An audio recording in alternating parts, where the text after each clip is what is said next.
I'll mobilize youths for nationwide protest if Buhari gives FANI-KAYODE appointment. APC chieftain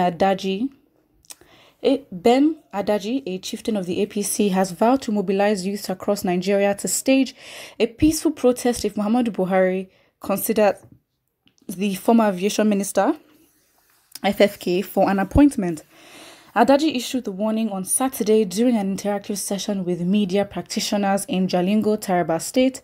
He urged the leadership of the party to be wary of the former minister, whom he described as a serial betrayer. Adaji questioned the rationale behind FANI-KAYODE's decision to join the APC, a party he left in 2014 for the PDP after claiming it was trying to Islamize Nigeria and had plans to inflict pain on the populace. He also recalled that FFK from 2014 till today disparaged President Buhari, using unfriendly adjectives such as wicked, dead, draconian, dictatorial, among others. He urged Buhari to consider members who have been consistent in building growth and success of the party before persons like FANI-KAYODE. I mean, honestly, I guess this person has the same sentiment as Rick Bokwe, basically feeling like, in summary, what he's trying to say that, so we that have been in APC for this long, like, you just don't see us, like, we deserve these things. And again, just highlights how everyone is power hungry, how they're not there. I mean, the disingenuousness, is that the word? It is so blaring, because it's like, all you're concerned about is that somebody who you feel has not worked as hard as you have in the party is literally coming in and all of a sudden, getting appointments and all that. And it's like, and Joe Bukwe feels the same sentiment as well. Joe Bukwe has come to say it, and, he's said it recently as well. So, yeah, I think that's basically what it is here. This could potentially bring about, a lot of internal disputes in the party, which in the Bible, doesn't it say when the evil gather, like their meeting will scatter? I don't know. It's in the Bible somewhere.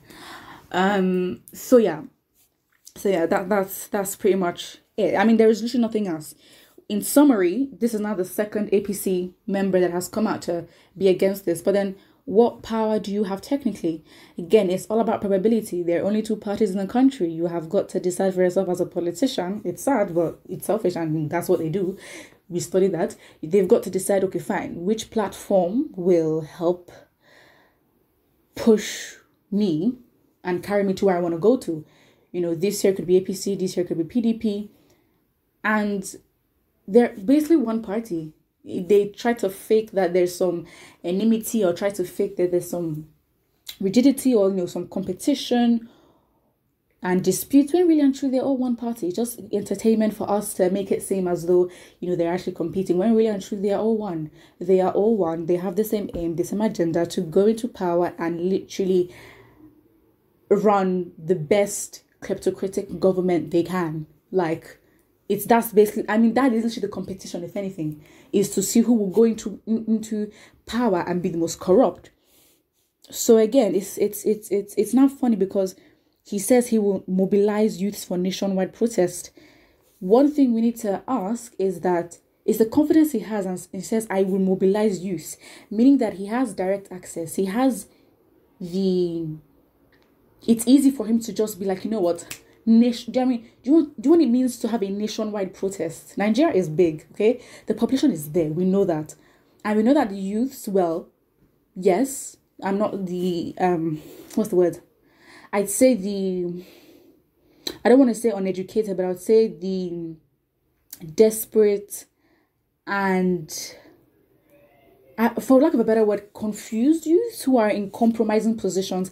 They are more vulnerable to be used by the government to achieve certain things. So again, and the youth is a lot in terms of the population percentage in Nigeria. So with what he's saying is, this just highlights the manipulative nature of this person, because it's like, for you to say you mobilize youth for a nationwide protest, it means you have the access, you have the connections to basically make something go quick, and that's it.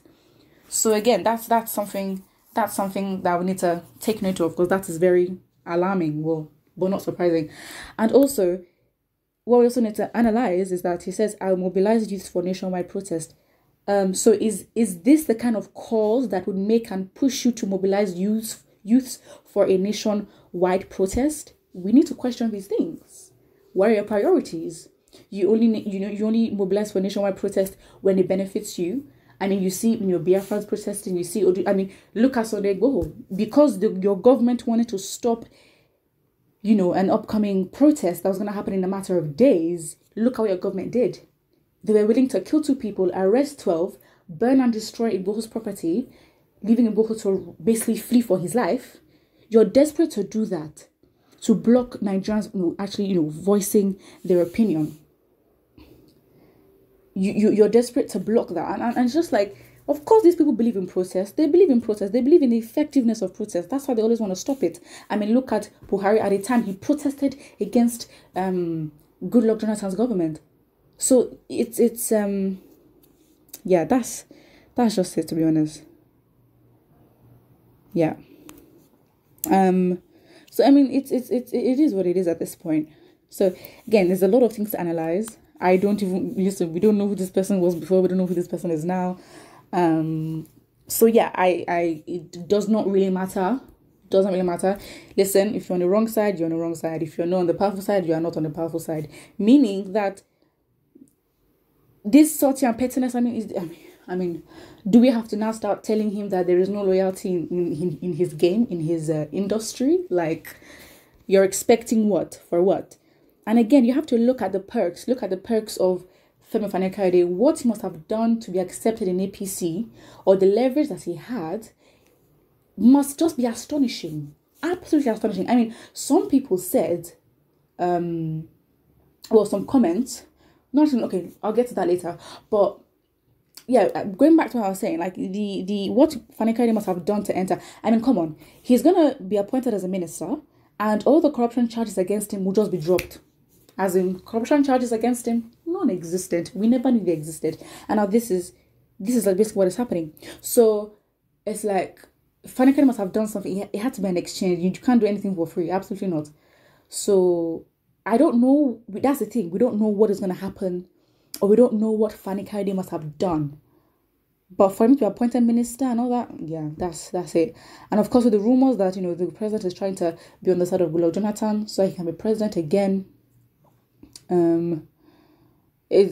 don't know. Honestly, it's so confusing. But I think don't forget to like and subscribe.